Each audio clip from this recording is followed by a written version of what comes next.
In today's video, I'm going to show you how to create a conditional field in DocuSign step by step. Conditional fields are incredibly powerful because they allow you to show or hide certain fields based on a signer's response. This makes your document smarter, cleaner, and much more professional. If you want to automate your forms and avoid unnecessary fields showing up for everyone, this is exactly what you need. Make sure to watch until the end so you don't miss any important settings. And if this tutorial helps you out, don't forget to hit that like button and subscribe to the channel for more DocuSign tutorials and software guides just like this. All right, let's get started. First, go to DocuSign and log into your account. Once you're inside your dashboard, navigate to your Templates section. Conditional fields are typically added inside a template, so you'll want to either create a new template or open an existing one that you want to edit. Go ahead and click on the template you'd like to work with.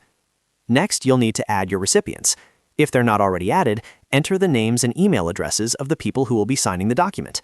Once your recipients are set up correctly, click on Next to move to the Add Field screen.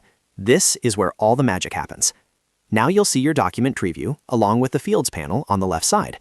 From here, you can drag and drop different types of fields onto your document. To create conditional logic, we'll start by dragging and dropping a formula field onto the document. Place it exactly where you want it to appear. After placing the formula field, click on it to open its Properties panel. In the Properties settings, look for the option labeled Conditional Logic. Go ahead and click on Conditional Logic to expand those settings. Now click on Create Rule. This is where you define when the field should appear or behave in a certain way. You'll see a Rule Builder interface that allows you to configure the logic. First, select If. This tells DocuSign that you're about to define a condition. Then choose the field that will trigger the condition. For example, this could be a drop-down, radio button, or checkbox field that the signer interacts with. Next, select Is. This lets you define the comparison type. For example, if a drop-down equals a specific value, or if a checkbox is checked. After that, define the value that should trigger the condition. Then select Then. In this section, you'll specify what happens when the condition is met. Typically, you'll choose to show or hide the formula field based on the rule you're creating. Once your rule is fully configured, save the conditional logic settings. Now your field will only appear when the specified condition is met. This keeps your document dynamic and ensures signers only see fields that are relevant to them.